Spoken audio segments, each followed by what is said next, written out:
Little Red Riding Hood. Once upon a time, in a little village by the edge of the woods, there lived a sweet girl named Little Red Riding Hood. She always wore a bright red cape with a hood that her grandmother had made for her. Because of it, everyone called her Little Red Riding Hood. One sunny morning, her mother called her into the kitchen. "Grandmother isn't feeling well," she said, handing Red Riding Hood a basket filled with fresh bread, honey, and warm soup. "Take this to her cottage in the woods, but remember, stay on the path and don't talk to strangers." "Of course, Mother," said Little Red Riding Hood, and off she went, skipping happily into the forest. The woods were alive with the sound of birds singing and the rustling of leaves. As she walked along the path, Red Riding Hood saw a beautiful patch of flowers. She thought, "Grandmother would love these." Forgetting her mother's warning, she stepped off the path to pick some flowers.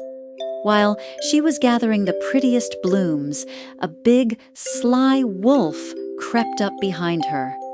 "Good morning, little girl," said the wolf, trying to sound friendly. "Good morning," said Little Red Riding Hood, unaware of the danger. "And where are you off to on such a fine day?" asked the wolf.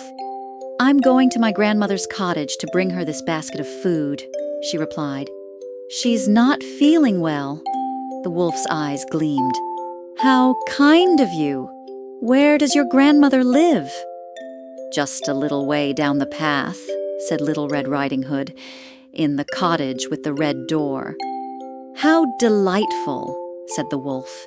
He tipped his hat and hurried off, disappearing into the forest. The wolf, being very clever, ran straight to Grandmother's cottage. He knocked on the door with a rap, rap, rap. "Who's there?" called Grandmother. "It's me, Little Red Riding Hood," said the wolf in a high-pitched voice. "I've brought you some treats." "Come in, dear," said Grandmother. But as soon as the wolf entered, he pounced. Luckily, Grandmother was quick. She jumped out of bed, grabbed her walking stick, and ran into the closet to hide. The wolf chuckled and put on Grandmother's nightgown and cap. He climbed into her bed, pulling the covers up to his chin. A short while later, Little Red Riding Hood arrived at the cottage. She knocked on the door. "Who's there?" growled the wolf, trying to sound like Grandmother.